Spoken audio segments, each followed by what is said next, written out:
ആശുപത്രികളിൽ പേഷ്യൻസിനേക്കാൾ കൂടുതൽ ഉണ്ടാവുക പ്രേതാത്മാക്കളാണെന്ന് പറഞ്ഞാൽ നിങ്ങൾ വിശ്വസിക്കുമോ? എന്നാൽ അത്തരത്തിലുള്ള ഒരു കഥയാണ് ഇന്നിവിടെ പറയാൻ പോകുന്നത്. മരിച്ചിട്ടും കാത്തിരിക്കുന്നവരുടെ ലോകത്തേക്ക് പോകാം നമുക്ക്.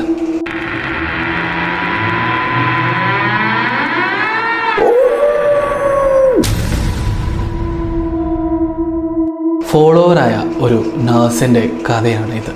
അവൾ ജോലി ചെയ്തിരുന്നത് ഒരു പഴയ ഹോസ്പിറ്റലിലായിരുന്നു. അതും വളരെ ചെറിയ ഒരു ഹോസ്പിറ്റലുമായിരുന്നു. അവിടെ നഴ്സായിട്ട് അനിഷ മാത്രമേ ഉണ്ടായിരുന്നുള്ളൂ. അവിടെ ഫാർമസിയും റിസപ്ഷനും ഹാൻഡിൽ ചെയ്യാനായി ഒരു വ്യക്തി മാത്രമേ ഉണ്ടായിരുന്നുള്ളൂ. അതുപോലെ പുറത്തൊരു സെക്യൂരിറ്റി ജീവനക്കാരനും. അവിടുത്തെ ക്ലീനിങ് ജോലികളെല്ലാം ചെയ്യുന്നതിന് വേണ്ടി എന്നും രാത്രിയിലായിരുന്നു ഒരു സ്ത്രീ വന്നിരുന്നത്. ആ സ്ത്രീ അവിടെ വളരെ വർഷങ്ങൾക്ക് മുന്നേ ജോലി ചെയ്തു വരുന്ന ഒരു സ്ത്രീയുമായിരുന്നു. ആ സ്ത്രീക്ക് കുറച്ചധികം പ്രായമുണ്ടായിരുന്നു. ചുരുക്കി പറഞ്ഞാൽ ഒരു വൃദ്ധയായ സ്ത്രീ എന്ന് തന്നെ പറയാം. അനിഷയ്ക്ക് ഈ ആഴ്ചയിലായിരുന്നു നൈറ്റ് ഡ്യൂട്ടി തുടങ്ങിയത്. അതുകൊണ്ട് തന്നെ ആദ്യത്തെ നൈറ്റ് ഡ്യൂട്ടി ആയിരുന്നു അന്ന്. വളരെ പഴക്കം ചെന്ന ഒരു ഹോസ്പിറ്റലായിരുന്നു അത്. എപ്പോഴും പേഷ്യൻസ് ഒന്നും ഉണ്ടാവുമായിരുന്നില്ല. ഇടയ്ക്ക് എപ്പോഴെങ്കിലും രാത്രിയിലോ മറ്റോ വല്ല പേഷ്യൻസോ വന്നാൽ അത്ര തന്നെ. അത്തരത്തിലുള്ള ഒരു ഹോസ്പിറ്റലായിരുന്നു അത്. കാരണം ചുറ്റുപാടും വളരെയധികം വലിയ മൾട്ടി സ്പെഷ്യാലിറ്റി ഹോസ്പിറ്റലെല്ലാം ഉണ്ടായതുകൊണ്ട് തന്നെ ഇങ്ങോട്ട് അധികം പേഷ്യൻസ് ഒന്നും വരുമായിരുന്നില്ല. വരുന്ന പേഷ്യൻസ് അല്പം പാവപ്പെട്ട രോഗികൾ മാത്രമായിരുന്നു. ഇവിടുത്തെ ഫീസും മറ്റ് ചിലവുകളും വളരെയധികം കുറവായിരുന്നു. അതുകൊണ്ട് തന്നെ വളരെ പാവപ്പെട്ട പേഷ്യൻസ് ആയിരുന്നു ഇങ്ങോട്ട് വരുന്നത്.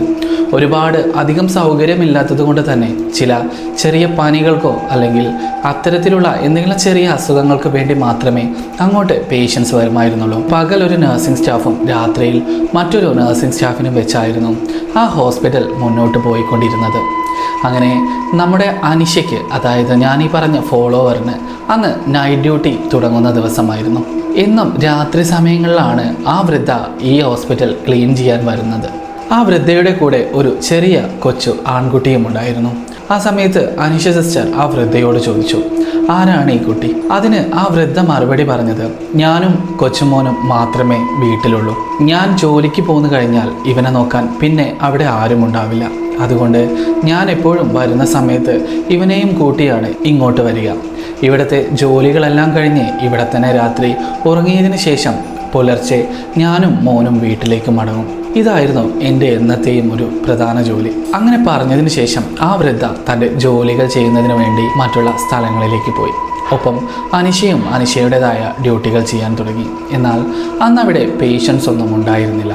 അങ്ങനെ ചില ചെറിയ ജോലികളെല്ലാം ചേർത്ത് അനിഷ മൊബൈലിൽ എന്തൊക്കെയോ നോക്കി നിൽക്കുന്ന സമയത്താണ് സെക്യൂരിറ്റി ജീവനക്കാരൻ വന്ന് പറഞ്ഞത്, ഇന്ന് പേഷ്യൻസ് ഒന്നും വരുന്ന മട്ടില്ല, നമുക്ക് ഉറങ്ങാൻ നോക്കാം എന്നൊക്കെ പറഞ്ഞ് സെക്യൂരിറ്റി ജീവനക്കാരൻ താഴെ പോയി ഗ്രില്ല് വെച്ച പ്രധാന കവാടം അടച്ച് അതിനടുത്ത് തന്നെ ഇരിപ്പായി.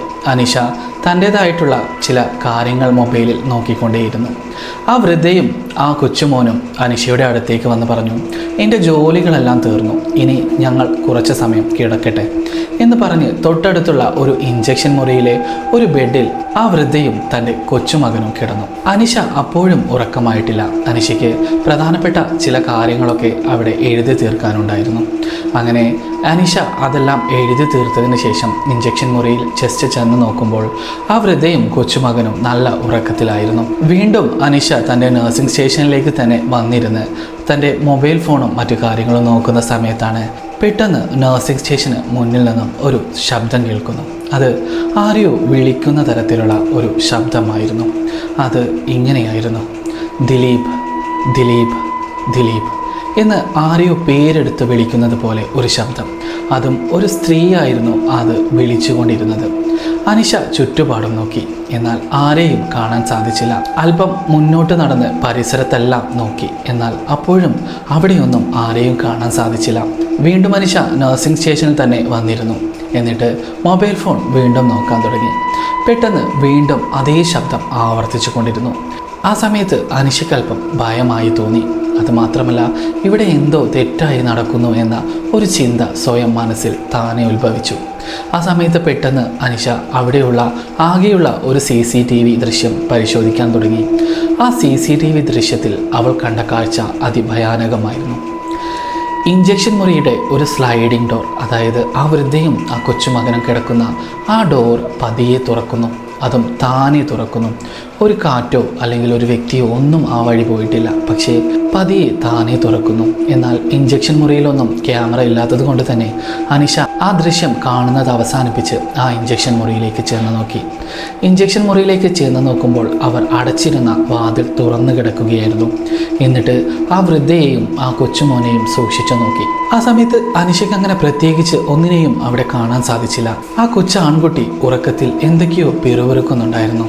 അതുമാത്രമല്ല, തനിയെ എഴുന്നേറ്റ് ഡോറിന് വെളിയിലേക്ക് പോകുന്ന ഒരു കാഴ്ചയും അനിഷ കണ്ടു. കൊച്ചെണീറ്റ് പുറത്തേക്ക് പോകുന്നത് കണ്ട ഉടനെ തന്നെ അനിഷ ഇഞ്ചക്ഷൻ മുറിയിലേക്ക് കയറി ആ വൃദ്ധയായ ഉറങ്ങിക്കിടക്കുന്ന സ്ത്രീയെ പതിയെ തട്ടി വിളിക്കാൻ ശ്രമിച്ചു. എന്നാൽ ഒരുപാട് ശ്രമിച്ചിട്ടും ആ വൃദ്ധ ഉറക്കത്തിൽ നിന്നും ഉണർന്നില്ല. ഇനി വിളിക്കുന്നത് ഉചിതമല്ല, കുഞ്ഞിന് എന്തെങ്കിലും സംഭവിച്ചാൽ അത് എൻ്റെ കൂടി ഉത്തരവാദിത്തമാവുമെന്ന് കരുതി അനിഷ ആ കുഞ്ഞിന് പുറകെ പോവാൻ തുടങ്ങി. എന്നാൽ ആ കുഞ്ഞ് അധികം എവിടെയും പോയില്ല. അടുത്തു തന്നെയുള്ള ഒരു മുറിയുണ്ട്. ആ മുറി അങ്ങനെയൊന്നും അധികം ആരും ഉപയോഗിക്കാറില്ല. എന്നാലും അവിടെ ഒരു കട്ടിലും ഒരു മേശയും എല്ലാം ഉണ്ട്. ഹോസ്പിറ്റലിൽ അപൂർവമായി പേഷ്യൻസ് അധികമായാൽ ഈ റൂമിലും കിടത്തുമായിരുന്നു. അങ്ങനെ ആ മുറിയിലെ ആ ബെഡിലായിരുന്നു ആ കുട്ടി പോയി കിടന്നിരുന്നത്. എന്നിട്ട് അവിടെ ആ കുട്ടി ഉറങ്ങാൻ തുടങ്ങി. എന്നാൽ അവൾ അതിനടുത്തേക്ക് എത്തുന്ന സമയത്താണ് ഒരു വിചിത്ര കാഴ്ച കൂടി അവൾ കണ്ടത്. ആ കുഞ്ഞിനരികിലായി ഒരു നിഴൽ രൂപം, അതും ഒരു വിളരി വെളുത്ത ഒരു നിഴൽ രൂപം ആ കുഞ്ഞിനെ തലോടിക്കൊണ്ടിരിക്കുന്നു. അതിൻ്റെ കൂടെ ഒരു വല്ലാത്ത തരം ദുർഗന്ധവും അവിടെ വമിക്കാൻ തുടങ്ങി. ഒരു ശവം ചീഞ്ഞ മണം പോലെ എന്തോ ഒരു മണം അവിടെ മൊത്തം പരക്കാൻ തുടങ്ങി. എന്നിട്ട് ആ കാഴ്ച കണ്ട് ഭയന്ന അനിഷ അവിടെ നിന്ന് നിലവിളിക്കാൻ തുടങ്ങി. ആ സമയത്ത് ആ രൂപം അനിഷയോട് പറഞ്ഞു, നീ നിലവിളിച്ച് ആളെ കൂട്ടുകയൊന്നും വേണ്ട, ഇത് എൻ്റെ മകനാണ് ദിലീപ്. ഞാൻ വളരെ വേദനിച്ചാണ് ഇവിടെ മരണപ്പെട്ടത്. എന്നും ഞാൻ രാത്രി എൻ്റെ മകനെ താലോലിക്കാനായിട്ടാണ് ഞാനിവിടെ വരുന്നത് എന്ന് ഒരു ആത്മാവ് അവരോട് സംസാരിച്ചു എന്നാണ് ആ അനിഷ സിസ്റ്റർ എന്നോട് ഈ കഥ പറഞ്ഞപ്പോൾ പറഞ്ഞു തന്നത്. കേൾക്കാൻ അല്പം വിചിത്രമായി തോന്നിയെങ്കിലും ഞാനത് വിശ്വസിക്കേണ്ടി വന്നു. കാരണം അവർ അത്രയും ഉറപ്പിച്ചായിരുന്നു ഈ കഥ എന്നോട് പറഞ്ഞിരുന്നത്.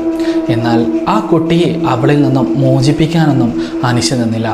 ഇത് കേട്ട ഉടനെ തന്നെ വീണ്ടും ഇഞ്ചക്ഷൻ മുറിയിലേക്ക് ചെന്ന് ആ പ്രായമായ വൃദ്ധയെ അവർ ഒന്ന് ഉറക്കെ വിളിച്ചു നോക്കി. പെട്ടെന്ന് ആ വൃദ്ധ ഞെട്ടി ഉണർന്ന് ചുറ്റുപാടും നോക്കി.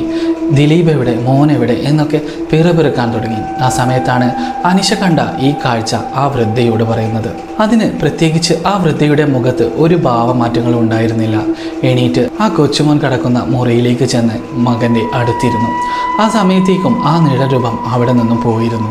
അനിഷയ്ക്ക് ഈ കാഴ്ചയൊക്കെ വിചിത്രമായി തോന്നിയത് കൊണ്ട് തന്നെ ഈ കാര്യത്തെക്കുറിച്ച് ആ വൃദ്ധയോട് കാര്യമായി ചോദിച്ചു. അതിന് ആ വൃദ്ധ പറഞ്ഞ മറുപടി ഇങ്ങനെയായിരുന്നു, അവൻ്റെ അടുത്ത് വന്നിരിക്കുന്നത് എൻ്റെ മകളാണ്. എൻ്റെ മകൾ ഈ ആശുപത്രിയിലായിരുന്നു ജോലി ചെയ്തിരുന്നത്. ആ സമയത്തായിരുന്നു അവൾക്ക് ഒരു വല്ലാത്ത ഒരു വിചിത്ര അസുഖം ബാധിച്ചത്. ഇവിടെ തന്നെയായിരുന്നു അത് ചികിത്സിച്ചതും. എന്നാൽ നിർഭാഗ്യം കൊണ്ട് എൻ്റെ മകൾ ഇവിടെ തന്നെ ജീവൻ അവസാനിപ്പിക്കുകയും ചെയ്തു. അതും വളരെ വേദനിച്ച്. ആ സമയത്ത് എൻ്റെ ഈ മോന് 6 മാസം മാത്രമേ പ്രായമുണ്ടായിരുന്നുള്ളൂ. അതുകൊണ്ട് തന്നെ എന്നും രാത്രിയിൽ ഞാൻ അവനെ കൊണ്ട് ഈ ഹോസ്പിറ്റലിലേക്ക് വരികയാണെങ്കിൽ ഈ ആശുപത്രിയിലേക്ക് എത്തിക്കഴിഞ്ഞാൽ അവൻ ഉറങ്ങിക്കഴിഞ്ഞ് ഞാൻ രാവിലെ ഉണർന്നു നോക്കുമ്പോൾ അവൻ എൻ്റെ അടുത്തുണ്ടാവാറില്ല. അവൻ എപ്പോഴും ഈ മുറിയിൽ നിന്നാണ് ഉണരാറ്. ഇതൊരു പതിവ് കാഴ്ചയായതോടെ ഞാനൊരു രാത്രി ഇത് നിരീക്ഷിക്കാൻ തുടങ്ങി. അങ്ങനെയാണ് എൻ്റെ മകളുടെ ആത്മാവാണ് ഇങ്ങോട്ട് വരുന്നതെന്ന് ഞാൻ മനസ്സിലാക്കിയത്. ഇതായിരുന്നു അനിഷ സിസ്റ്റർ എന്നോട് പറഞ്ഞ ഈ ഒരു കഥ.